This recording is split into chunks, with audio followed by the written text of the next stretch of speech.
Welcome to the Service Industry Podcast. Here, you'll learn ways to grow and scale your business, marketing strategies, and a step-by-step plan from people who have done what you're trying to do. You deserve success and freedom of your time. Now, here's your host, Matt Smith.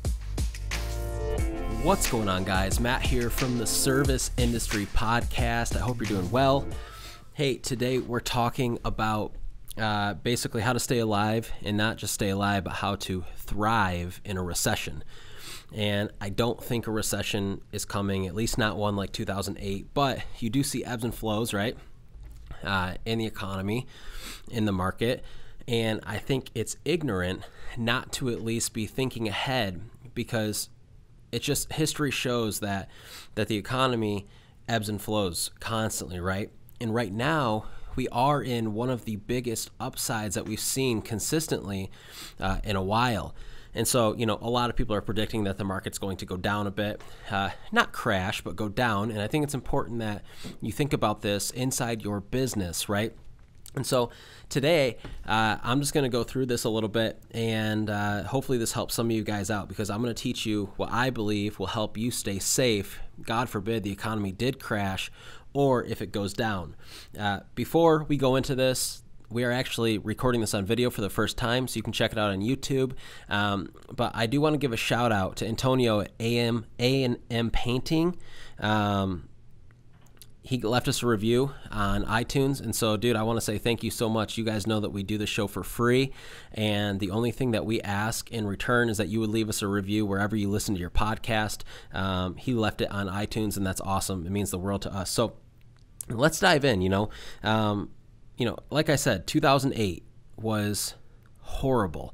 For those of you old enough to remember, either some of you guys that are older now probably remember what it was like in business to go through that. And if you're not old enough, then you're lucky. However, I think it is important that you study that, because, at some point that could definitely happen again. And right now we're seeing things like the real estate market slow down. We're seeing things like interest rates rising, seeing things like mutual funds are down right now. And this is a sign that the economy might be slowing down a little bit, right? Again, not a crash, but slowing down. When interest rates go up, less people buy houses, or they can afford less, right? Because it makes their payment higher. In return, when interest rates go up, the real estate market slows down. For example, in my town here, if I would have listed my house this spring, I probably could have got, roughly 15 to 20,000 more for it than I could right now. It's not because we're in a crash. It's just because the market has slowed down because of all these things.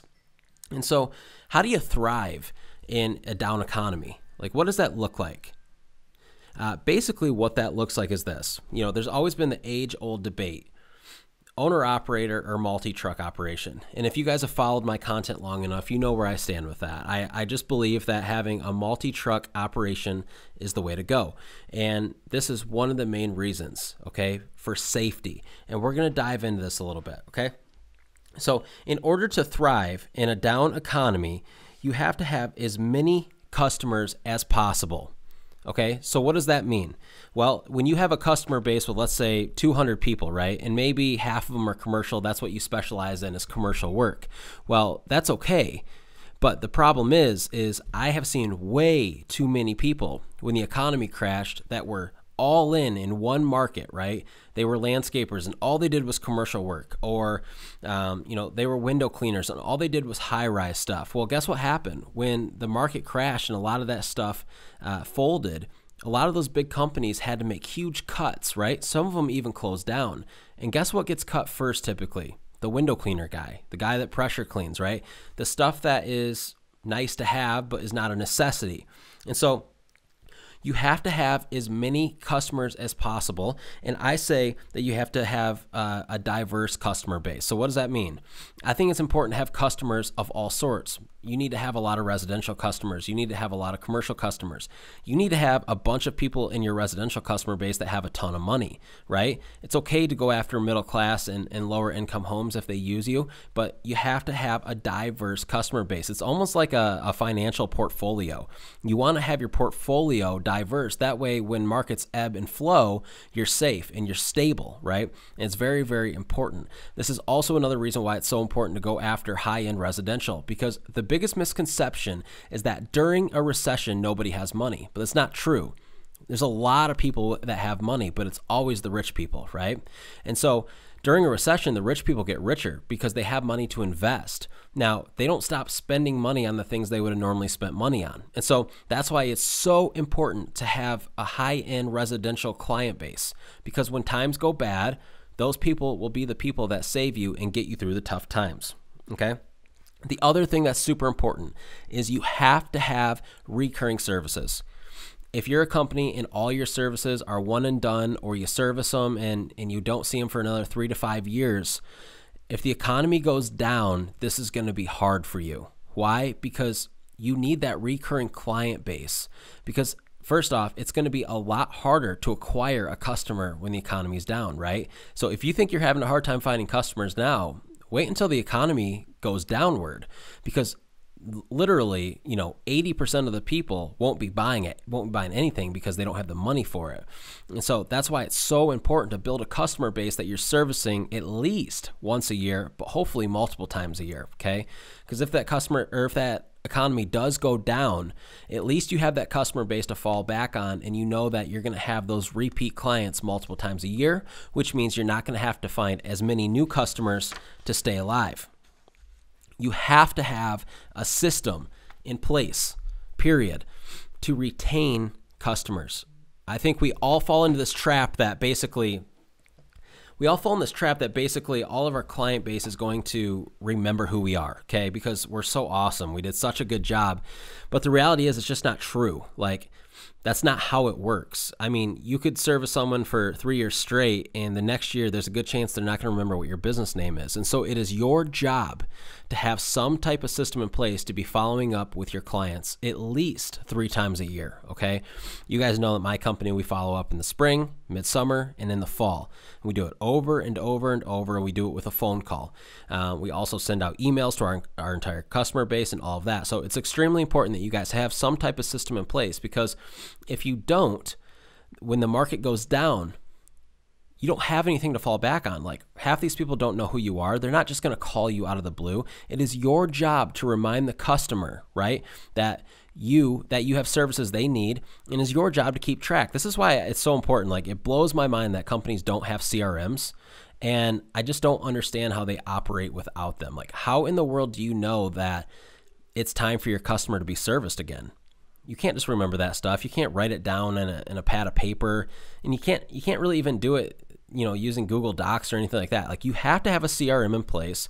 That way, it sends you a reminder to reach out to your client. Hey, Mrs. Jones, it's time to get your carpet cleaned again. Okay, easy as that. So you have to have a system in place to always be reminding your customers that you exist. Here's one that's very challenging for most people. You have got to get in the mindset, okay? Remember earlier when I said there's a big misconceptions that everybody is broke in an economy, but it's not true. The rich people get richer. And I'm going to tell you why. Because when an economy goes down, everybody gets fearful, and they retract, and they pull in, and they get scared, right? And so they hold on to their money really, really tight. But what do the rich people do? They spend money. They buy real estate because they recognize that, hey, this is at an all-time low, and this is not going to last forever, right? And so they buy real estate, and then they hang on to it, and when the economy comes back, they sell it, and boom, they have all this money that they gain from a down economy. You have to think about your business the exact same way.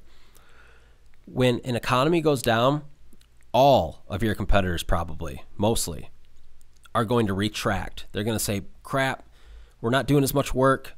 We got to stop marketing, right?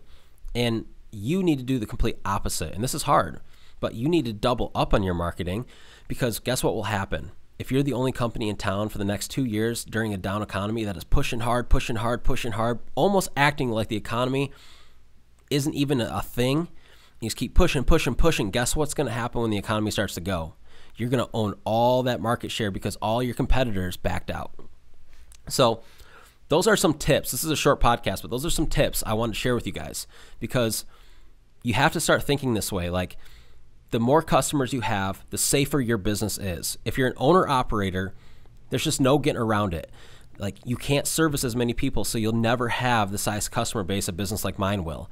And God forbid we lose, 60% of our customers because they don't have the money. Well, guess what? We still have 40% of those customers, which is probably 5 times the size of any owner-operator. So when that owner-operator's customer list gets cut by 60%, they're starving or most likely going out of business. So you got to have a huge customer list, and the only way to do that is to have multiple trucks and grow your business as big as possible. You've got to have systems in place, and you're following up your customers all the time. And when the economy goes down, you have got to be marketing even harder than you were before, because you need to get in the mindset that, hey, this is my opportunity to take over market share, right? Although my ROI might not be as good, I'm thinking long term, because I know that at the end of the day, when the economy starts to come back up, it's all going to be worth it, and I'm going to be the big business in town because everybody else was too scared. So I hope that just gives you guys some things that are going to be firing off in your head now, that you're going to start to think like, wow, like this is another reason it's important for me to build a big business. Okay. So do me a favor, guys.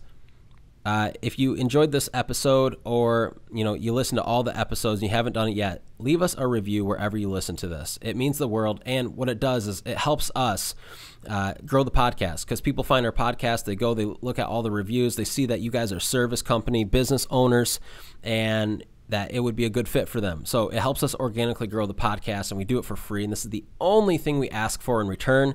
So if you could do that, that would be awesome. Second, this episode right now is going to be going on YouTube in video form, and I encourage you guys to go watch it on there as well.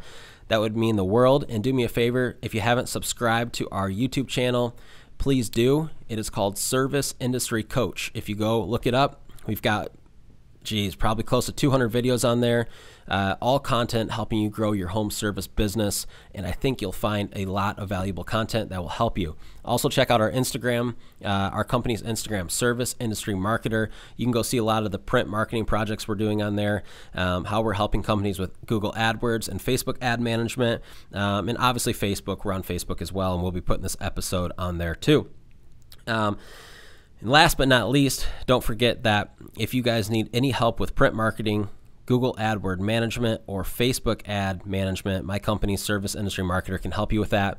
And our prices are actually going up come January 1st for Google AdWord management and Facebook ad management. So they're almost doubling.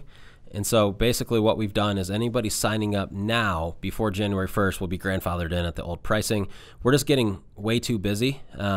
And it's just time. So just as you guys raise prices in your home service company, as time goes on, we're doing so in the marketing business as well. So I hope you guys are doing awesome. For those of you seasonal guys out there that are, slowing down or almost done for the winter, this is a perfect opportunity for you to dive into your company, start developing systems, writing them down on paper, and really coming up with a plan for 2019. It's a great time for you guys to be planning out your revenue goals and how you're going to get there. It's a great time to start recruiting for employees, right? And if you guys are year-round, man, you got to take time to plan for 2019. I was talking about this the other day. We talk to guys that own companies every single day, and it never fails, like ever. They set a goal, like yesterday. One guy set a goal for $350,000. He hit $355,000. Like, it's always like within $5,000. And I guarantee if he didn't have a goal set, he wouldn't have come anywhere near that. But because he had a vision, he had a goal laid out in front of him, written down, he knew what he had to do every single month, he got there. And so for you guys that aren't setting goals, like, you got to set goals and you got to lay them out month by month. Maybe we'll even do an episode on goal setting and how we do it inside my company. I think that would be valuable. So we love you guys. If you have any questions, you need any help, in the show notes below, you will see our website and email. You can reach out to us on there, and we'll always help you guys. So we'll talk to you soon. I love you. See ya. This episode of the Service Industry Podcast has ended, but be sure to check out our other episodes. Please subscribe to the podcast if it has brought you any value, and as always, don't forget to rate and review the show. Does your home service business need help getting new customers? Matt's company, Service Industry Marketer, can help. Service Industry Marketer specializes in print marketing, Google AdWords management, and Facebook ad management. Visit serviceindustrymarketer.com for more information. See you in the next episode.